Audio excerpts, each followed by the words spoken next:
ಮೇಲೆ ಮನುಷ್ಯನಿಗೆ ಏನು ಬೇಕು ಅಂತ ಕೇಳಿದ್ರೆ ಒಂದಿಷ್ಟು ಸಂಸ್ಕಾರ ಅನ್ನೋದು ಬೇಕು ಅಂತ ಹೇಳ್ಕೊಂಬಂದಿದ್ದಾರೆ. ಮನುಷ್ಯ ಜೀವನದೊಳಗೆ ಏನೇ ಗಳಿಸಿದ್ರೂ ಕೂಡ ಏನು ಬೇಕು, ಒಂದಿಷ್ಟು ಅದರ ಜೊತೆಗೆ ಸಂಸ್ಕಾರ ಅನ್ನೋದು ಇದ್ದರೆ ಮನುಷ್ಯನಿಗೆ ಏನಾಗ್ತದೆ ಅಂತ ಕೇಳಿದರೆ ಭಾಳ ಒತ್ತಿ ಯಾಕೆ ಹೇಳ್ತಾ ಇದ್ದಾರೆ. ಮನುಷ್ಯನಿಗೆ ಸಂಸ್ಕಾರದ ಬಗ್ಗೆ ಯಾಕೆ ಬೇಕು, ಮನುಷ್ಯ ಹುಟ್ಟಿ ಬಂದ ಮೇಲೆ ಏನನ್ನ ಮಾಡಬೇಕು. ತಾಯಿಯ ಗರ್ಭದಿಂದ ಹೊರಗೆ ಬರುವಾಗ ಮನುಷ್ಯನಿಗೇನಿರಲಿಲ್ಲ, ಹೆಸರು ಅನ್ನತಕ್ಕಂಥದ್ದು ಇದ್ದಿದ್ದಿಲ್ಲ. ಆಮೇಲೆ ಭೂಮಿಗೆ ಬಂದ ಮೇಲೆ 12-13 ದಿವಸಕ್ಕೆ ಒಂದು ಹೆಸರನ್ನು ಇಡ್ತಾ ಇದ್ದಾರೆ. ಆ ಹೆಸರನ್ನು ಹೇಗೆ ಇಡ್ತಾರೆ ಅಂತ ಕೇಳಿದರೆ ಕಲ್ಪನೆಯ ಮಾಡಿ ಒಂದು ಕಲ್ಪಿತ ಹೆಸರನ್ನು ಇಟ್ಟಿರ್ತಾ ಇದ್ದಾರೆ. ಕಲ್ಲಪ್ಪ ಮಲ್ಲಪ್ಪ ಅಂತ ಇಟ್ಟಿರ್ತಾರೆ. ಆ ಹೆಸರನ್ನೇ ನಾನು ಅಂತ ನಾವು ಕೂತೀವಿ. ಆ ಹೆಸರು ಶಾಶ್ವತ ಏನು ಅಂತ ಕೇಳಿದರೆ ಹುಟ್ಟುವಾಗೂ ಹೆಸರು ಇದ್ದಿದ್ದಿಲ್ಲ. ಹುಟ್ಟಿದ ಮೇಲೆ 13-14 ದಿವಸಕ್ಕೆ ಹೆಸರು ಬಂತು. ಆದರೆ ನಾವು ಇರ್ತೀವಿ, ಸತ್ತ ಮೇಲೆ ಮಶಾಣಕ್ಕೆ ತೊಗೊಂಡು ಹೋಗುವಾಗ ಏನಂತಾರೆ, ಕಲ್ಲಪ್ಪಗ ಮಲ್ಲಪ್ಪಗ ಹೋದ್ರೇನಂತ ಯಾರೂ ಕೇಳೋಂಗಿಲ್ಲ. ಏನು ಕೇಳ್ತಾರೆ, ಹೆಣ ಹೋದ್ರೇನೋ ಅಂತ ಕೇಳ್ತಾ ಇದ್ದಾರೆ. ಹಂಗೆ ಮನುಷ್ಯ ಬರುವಾಗ ಹೆಸರು ಇದ್ದಿದ್ದಿಲ್ಲ, ಉಸಿರು ಇತ್ತು. ಮನುಷ್ಯ ಇಹಲೋಕ ಯಾತ್ರೆಯನ್ನು ಮುಗಿಸಿಕೊಂಡು ಹೋಗಬೇಕಾಗಿತ್ತು ಅಂತಂದರೆ ಒಂದಿಷ್ಟು ಹೆಸರು ಉಳಿಯತಕ್ಕಂಥ ಕೆಲಸವನ್ನು ಮಾಡಿದ ಅಂತಂದರೆ ಮನುಷ್ಯನಿಗೆ ಏನಾಗ್ತದೆ, ಆ ಧರ್ಮದ ಸಂಸ್ಕಾರ ಅವನಿಗೆ ಇತ್ತು ಅಂತಂದರೆ ಮನುಷ್ಯ ಏನು ಮಾಡ್ತಾ ಇದ್ದಾನೆ, ಕೀರ್ತಿ ಬರುವಂಥ ಕೆಲಸಗಳನ್ನು ಮಾಡ್ತಾ ಇದ್ದಾನೆ. ಹಂಗೆ ಮನುಷ್ಯನಿಗೆ ಯಾಕೆ ಧರ್ಮ ಮುಖ್ಯ ಅದ, ಧರ್ಮದಿಂದ ಏನಾಗ್ತದೆ ಅಂತ ಕೇಳಿದರೆ ಈಗ 7 ನೀವು ಇವತ್ತಿಗೆ 7 ದಿವಸ ಆಯ್ತು ಪ್ರವಚನ ಚಾಲು ಆಗಿ.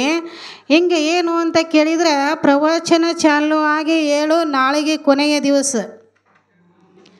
ನಾಳೆಗೆ ಕೊನೆಯ ದಿವಸ ಎಲ್ಲರೂ ಪಟ್ಟಿ ಕೊಡ್ತಿರ್ತೀರಲ್ಲ, ಪಟ್ಟಿ ಕೊಡುವಾಗ ದಿನಾಲೂ ಪಟ್ಟಿ ಕೇಳಕ್ಕೆ ಮನೆಗೆ ಹೋಗ್ತಿದ್ರು ಹಿರಿಯರು. ಹೋಗುವಾಗ ಮನೆ ಯಜಮಾನಿ ಏನು ಮಾಡಿದ, ದಿನ ಬರ್ತಾರೆ ಹೆಂಗಾರೆ ಮಾಡಿ ಇವ್ರ ಕಡೆಯಿಂದ ತಪ್ಪಿಸ್ಕೋಬೇಕಂತ ತಿಳ್ಕೊಂಡು ಏನು ಮಾಡಿದವ, ಹೆಂಡ್ತಿಗೆ ಹೇಳಿನಂತ. ಅಲ್ಲ ನಾವು ಒಂದಿಟ್ಟ ಹೊರಗೆ ಹೋಗಿ ಬರ್ತಾನ, ಅವ್ರು ಬಂದ್ರಂದ್ರೆ ಹೇಳು ಅಂತ ಹೇಳಿದ್ದ. ಆಯ್ತಂತ ಹೆಂಡ್ತಿ ಹೇಳಿದ್ಲು. ಇವ ಏನು ಮಾಡಿದ, ಸಾಯಂಕಾಲ ಊಟ ಮಾಡಿದ, ಅವ್ರು ಬರೋ ಟೈಮ್ ನೋಡ್ಕೊಂಡು ಕೌದಿ ತೊಗೊಂಡು ಹೊರಟ. ಊರ ಹೊರಗೆ ಪೊಲೀಸ್ ಸ್ಟೇಷನ್ ಇತ್ತು. ಅಲ್ಲಿಗೆ ಹೋದ. ಅವನ ಸ್ನೇಹಿತ ಇದ್ದ ಅಲ್ಲಿ ಪೊಲೀಸ್ ಸ್ಟೇಷನ್ದೊಳಗೆ. ಅವ ಇಲ್ಲಿಗೆ ಯಾಕೆ ಬಂದೆಪ್ಪ ಅಂತ ಕೇಳಿದ. ಏನಿಲ್ಲ, ಮನೆ ಒಳಗೆ ತಗಣಿ ಭಾಳ ಆಗ್ಯಾವು, ಅದಕ್ಕೆ ಈ ಕಡೆ ಬಂದೇನೆ ಅಂದಂತವ.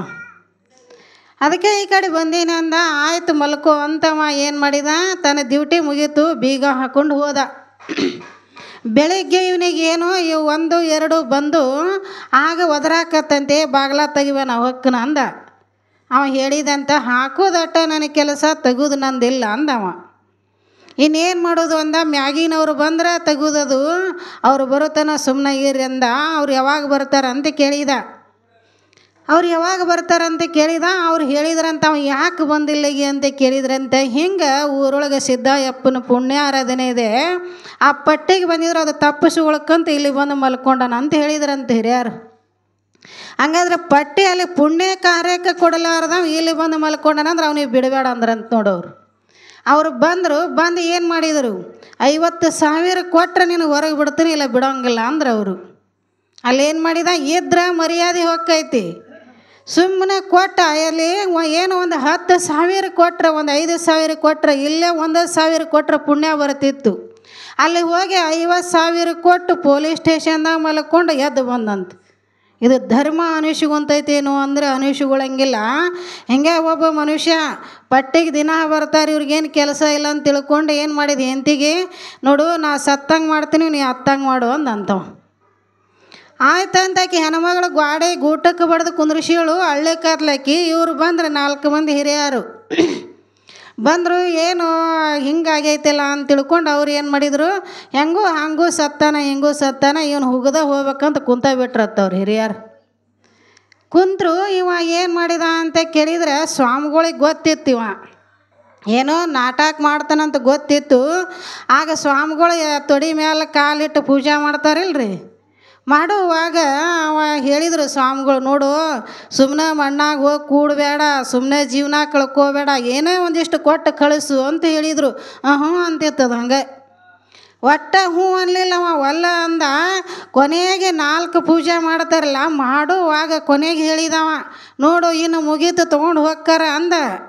ಆಯ್ತು ತೊಗೊಂಡು ಹೋದ್ರೂ ಚಿಂತಿಲ್ಲ, ನಾ ಕೊಡಂಗಿಲ್ಲ ಅಂದಂತೀವ. ಚಟ್ಟ ತಯಾರು ಮಾಡಿದ್ರು, ಚಟ್ಟದ ಮ್ಯಾಗ ಕುಂದ್ರಿಸಿದ್ರು, ತೊಗೊಂಡು ಹೊಂಟ್ರಿ ಇವನು ಅಂತಿಮ ಯಾತ್ರೆ. ಅವಾಗ ಕುಣಿಯಾಗಿಟ್ಟ ಮ್ಯಾಗ ಒಂದು ಮಂತ್ರ ಹೇಳ್ತಾರೆ ಸ್ವಾಮಿಗಳು. ಏನು ಹೇಳ್ತಾರೆ? ಪರಲೋಕದಿಂದ ಪರಮನಪ್ಪಣೆ ಪಡೆದು ಗುಪ್ತ ಗುರುಲಿಂಗ ಜಂಗಮರ ಪೂಜೆಯ ಮಾಡಿ ಮರಳಿ ಮತ್ತೆ ಭೂಮಿಗೆ ಬರಲಾರ್ದಂಗೆ ಮಾಡ್ಕೋರಪ್ಪ ಅಂತ ಅವ್ರು ಹೇಳ್ತಾರೆ. ಇವ ಹೇಳಿದ, ನೋಡೋ ಇನ್ನು ಇಷ್ಟು ಹೇಳಕತ್ತನ, ಈಗ ತಿಳ್ಕೊ, ಇನ್ನು ಮಣ್ಣು ಎಳೆದು ಹೋಗ್ತಾರೆ ಇವರು ಅಂದ. ಎಳೆದ್ರೆ ಎಳಿವಲ್ರಕ್ಕ ನಾ ಕೊಡೋಂಗಿಲ್ಲ ಅಂದಂತ. ನೋಡ್ರಿ ಮನುಷ್ಯ ಏನು ಮಾಡ್ತಾನ ಅಂತ ಕೇಳಿದ್ರೆ, ಸಾಯಕ ತಯಾರದನ, ಜಿಪುಣತನ ಬಿಡಂಗಿಲ್ಲ ಅಂತ. ಹೆಂಗೆ ಮಾಡಬಾರದು ಮನುಷ್ಯ, ಹೆಂಗೆ ಇರಬೇಕು ಅಂತ ಕೇಳಿದ್ರೆ ಉದಾರತನ ಇರಬೇಕು ಮನುಷ್ಯನಲ್ಲಿ. ಭಗವಂತ ಕೊಟ್ಟು ನೋಡ್ತಾ ಇದ್ದಾನೆ, ತಗೊಂಡು ನೋಡ್ತಾ ಇದ್ದಾನೆ. ಭಗವಂತ ಕೊಟ್ಟ ಸಮಯದೊಳಗೆ ನಾವು ಕೊಡೋದು ಕಲಿಬೇಕಂತ. ದಾನ ಹೆಂಗದವ ಅಂತ ಕೇಳಿದ್ರೆ 3 ಪ್ರಕಾರದ ದಾನಗಳದಾವಂತ. ನೋಡ್ರಿ, ನೀವು ಒಂದು ಆಕಳ ಕಟ್ಟಿರ್ತೀರಿ ಮನೆ ಒಳಗೆ, ಹಸು ಏನು ಮಾಡ್ತೈತಿ, ಒಂದೊಂದು ಭಾಳ ಬೆರಿಕಿರ್ತಾವೆ, ಹಾಲು ಕೊಡಂಗಿಲ್ಲ ಅವು. ಅದಕ್ಕೆ ಮುಗದಾಣಿ ಮಗಡ ಹಗ್ಗ ಹಚ್ಚಿ ಹಿಂದೆ ಕಾಲ ಕಟ್ಟಿ ಒಬ್ಬರು ಹಿಡ್ಕೊಂಡು ಮುಂದೊಂದು ಬಡಗಿ ತೊಗೊಂಡು ನಿಂತಾಗ ಹಾಲು ಕೊಡ್ತೈತಿ ಅದು ಆಕಳ. ಇನ್ನೊಂದು ಆಕಳು ಇರ್ತೈತಿ, ಅದ್ರ ಮುಂದೆ ಒಂದು ಸ್ವಲ್ಪ ಮೊಸರು ಇಟ್ಟರೆ ಸಾಕು, ಅದು ಏನು ಮಾಡ್ತೈತಿ, ಹಾಲನ್ನು ಕೊಡ್ತದೆ. ಇನ್ನೊಂದು ಆಕಳು ಇರ್ತೈತಿ ನೋಡ್ರಿ, ಅದಕ್ಕೇನು ಮೊಸರು ಇಡೋದು ಬೇಡ, ಹಗ್ಗ ಕಟ್ಟೋದು ಬೇಡ, ಬಡಗಿ ಇಡೋದು ಬೇಡ, ಅದು ಯಾವಾಗ ಬರ್ತೀರಿ ಬರೀ ಹಾಲು ಕೊಡ್ತೈತಿ. ಹಂಗೆ ದಾನದೊಳಗೂ ಹೆಂಗಿರ್ತಾವಂತ ಒಂದಿಷ್ಟು ಭಾಳ ಎಡವಟ್ಟಿದ್ದ ಮನುಷ್ಯರು ಒಟ್ಟ ಕೊಡಾಕ ನಾಯಕಂತಾರೆ. ಅವ್ರಿಗೆ ಹಿರಿಯರು ಏನು ಮಾಡ್ತಾರೋ, ಹಿಂದೆ ಏನಾರೇ ಒಂದಿಷ್ಟು ಅವನಿಗೆ ತೊಂದರೆ ಬಂದಿತ್ತು, ಒಂದಿಷ್ಟು ಏನಾರೇ ಅಂತ ಇದು ಸಂಕಟ ಇತ್ತು ಅಂತಂದ್ರೆ ಅದನ್ನು ನೆನಪು ಮಾಡಿಸ್ತಾರಂತ. ನೋಡು, ಅಲ್ಲೋ ಸುಮ್ಮನೆ ಹೋಗಿ ಇಟ್ಟು ರೊಕ್ಕ ಕೊಟ್ಟು ದಂಡ ಕೊಟ್ಟು ಬಂದು, ಆದರೆ ದಾನ ಕೊಡಕ್ಕೆ ಒಲ್ಲ ಅಂತಿಲ್ಲ ಅಂತಾರೆ ಅವರು. ಅದಕ್ಕೆ ಹೇಳಿಲ್ಲ, ದಂಡ ಕೊಟ್ಟಟ್ಟು ದಾನ ಮಾಡಲಿಲ್ಲವೋ ಮಾನವ, ಹೆಂಡ ಕುಡಿದಷ್ಟು ಹಾಲು ಕುಡಿಯಲಿಲ್ಲೋ ಮಾನವ ಅಂತ. ದಂಡಕ್ಕೆ ಬೇಕಾದಷ್ಟು ಕೊಡ್ತಾರೆ, ಆದ್ರೆ ಇಂಥ ಸತ್ಕಾರಕ್ಕೆ ಒಂದಿಷ್ಟು ಏನಾರೇ ದಾನ ಕೊಡು ಅಂದ್ರೆ ಆಗಂಗಿಲ್ಲ ಅಂತಾರತ್ತ. ನೋಡು, ಅದಕ್ಕೆ ಅವ್ರು ಹೇಳಿದರು, ಅಲ್ಲೋ ಹಿಂಗೇನು ಮಾಡಬಾರ್ದು ಅಂತ ಕೇಳಿದ್ರೆ ಅವ್ರು ಹೇಳ್ತಾ ಇದ್ದಾರೆ. ನೋಡು, ಅವ್ರು ಏನು ಮಾಡಿ ಹೆದರಿಸ್ತಾರೆ, ಹಿಂದೆ ಇಂಥದ್ರೊಳಗೆ ಇಷ್ಟು ದಂಡ ಕೊಟ್ಟು ನೋಡು ಹುಷಾರ, ಮತ್ತೆ ಅದ್ರಾಗಾರ ಓದ ಸಿಗಿಸಿ ನಿನ್ನ ಕೈಲಿ ವಸೂಲಿ ಮಾಡಿಸ್ತೀವಿ ನೋಡು ಅಂತಾರೆ ಅವ್ರು. ಅವಾಗ ಅಂಥ ಜಿಪುಣನ ಕೈಲಿ ಏನಾರೇ ಒಂದಿಷ್ಟು ವಸೂಲಿ ಮಾಡಿಸ್ತಾರೆ. ಆಮೇಲೆ ಇನ್ನೊಬ್ಬ ಹೆಂಗಿರ್ತಾನೆ ರೀ, ಆಕಳಿಗೆ ಮೊಸರು ಇಟ್ರೆ ಹಿಂಡ್ತೈತಲ್ಲ, ಹಂಗೆ ಅವ್ರಿಗೆ ಒಂದಿಟ್ಟು ಭಾಳಷ್ಟು ಹೊಗಳಬೇಕು ಮನೆಗೆ ಹೋಗಿ. ನೀ ಭಾಳ ಪುಣ್ಯವಂತ, ನೀ ಧರ್ಮವಂತ, ಭಾಳ ಗುಣವಂತ ಅಂತ ಹೊಗಳಿ ಹೊಗಳಿ ಹೊಗಳಿ ಅಟ್ಟಕ್ಕೆ ಏರಿಸಿ ಅವ್ರ ಕಡೆಯಿಂದ ವಸೂಲಿ ಮಾಡೋದಂತ. ಅದು ಒಂದಿಷ್ಟು ಕಲಾ ಬೇಕಂತ ದಾನ ಕೇಳಕ್ಕೆ ಹೋಗೋರಲ್ಲಿನೂ. ಹಾಗೆಲ್ಲ ಮಾಡಿದಾಗ ಒಂದೊಬ್ಬರು ಇಷ್ಟು ದಾನ ಕೊಡ್ತಾರೆ. ಇನ್ನೊಬ್ರು ಹೆಂಗಿರ್ತಾರೆ ಅಂತ ಕೇಳಿದ್ರೆ ಅವ್ರು ಹೊತ್ತು ಯಾಳೆ ಟೈಮ ನೋಡಂಗಿಲ್ಲ. ಒಬ್ಬೊಬ್ರು ಮುಂಜಾನೆ ಹೋದ್ರೆ ಸಾಯಂಕಾಲ ಬರ್ರಿ ಅಂತಾರೆ, ಸಾಯಂಕಾಲ ಹೋದ್ರೆ ಮಧ್ಯಾಹ್ನ ಬರ್ರಿ ಅಂತಾರೆ, ಹಿಂಗೆ ಮಾಡ್ತಾರೆ ಒಬ್ಬೊಬ್ರು.